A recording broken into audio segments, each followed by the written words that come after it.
আজকে যে রেসিপিটা রান্না করব রেসিপিটার নাম হচ্ছে মাশরুম চিল্লি। তো বন্ধুরা, আমরা কিছুটা ওয়েস্টার মাশরুম নিয়েছি, তারপরে ছোট ছোট করে কেটে নিয়েছি। তারপরে আমরা কিছুটা ক্যাপসিকাম কেটে নেব। আপনি একটা কিংবা আধা ক্যাপসিকাম কেটে নিতে পারেন, বেশি হলে কোনো অসুবিধা নেই। পেঁয়াজ আমরা ছাড়িয়ে কেটে এরকম তার খোসাগুলো ছাড়িয়ে নেব।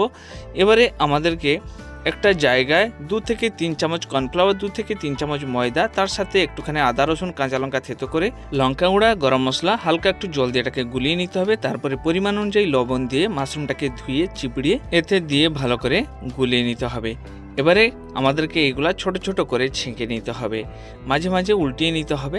দিলে খুব সুন্দর একটা কালার চলে আসবে। যখন এরকম ডিপ অরেঞ্জ কালার চলে আসবে তখন এটাকে আমরা বার করে নেব। এবারে কড়াই হালকা একটু তেল দিয়ে তেলটা ভালো করে গরম হওয়ার পরে রসুন কুচি দিতে হবে। রসুন কুচির পরে আদা কুচি, কাঁচা লঙ্কা দিয়ে একটু লেড়ে নেবার পর পেঁয়াজ দিয়ে দিতে হবে। তারপরে ক্যাপসিকাম দিয়ে একটুক্ষণ এটাকে লেড়ে নেবার পর যখন পেঁয়াজটা একটু নরম হয়ে যাবে তখন কাছাকাছি 2 চামচের মতন টমেটো সস, 1 চামচ আমরা দিয়ে দেবো সয়া সস, তার সাথে হলুদ গুঁড়া, লঙ্কা গুঁড়া, জিরা গুঁড়া, কারি পাউডার, তার সাথে একটুখানি গরম মশলা গুঁড়া দিয়ে একটু কষিয়ে নেবার পর হালকা একটু কর্নফ্লাওয়ারকে জল দিয়ে গুলিয়ে সেই জলটাকে এতে দিয়ে দিতে হবে। যখন জলটা একটু গরম হয়ে আসবে তারপরে পকোড়া দিয়ে একটুক্ষণ কষে নিতে হবে। এখন একটা ছোট্ট চা চামচে 1 চামচ ভিনেগার দিয়ে দিতে হবে। যদি ভিনেগার না থাকে তাহলে লেবুর রস এতে আপনি ব্যবহার করতে পারেন।